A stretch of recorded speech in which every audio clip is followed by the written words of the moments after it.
Hello tout le monde, j'espère que vous allez bien. Aujourd'hui on va préparer une recette de chili sin carne. Alors pour les ingrédients, il faut un poivron, une carotte, un oignon, deux gousses d'ail, du thym, du cumin, de la coriandre, du poivre, du riz, de l'huile d'olive, de l'eau, du maïs, du concassé de tomates ainsi que des haricots rouges. Alors en premier, on va commencer par éplucher notre petite carotte et la couper en rondelles. Alors moi mes rondelles ont été un tout petit peu trop grosses, il faudrait les couper encore plus fines que ça pour que ça cuise un tout petit peu mieux. Ensuite, on va couper l'ail en deux. Alors moi, j'enlève le petit morceau du milieu parce que c'est ce qui fait que les gens qui digèrent pas l'ail ne le digèrent pas. On va éplucher à moitié le poivron pour que ce soit plus digeste aussi.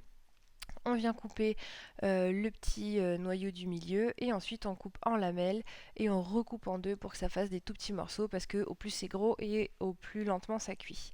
Ensuite on vient émincer l'oignon. Donc là j'ai coupé des grosses tranches mais vous pouvez couper en plus petit. Je trouve que voilà ça se fond assez facilement.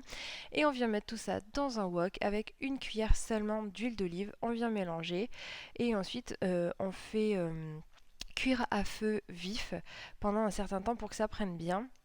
Donc moi j'ai pas laissé assez longtemps mais il faut laisser à peu près 10 minutes.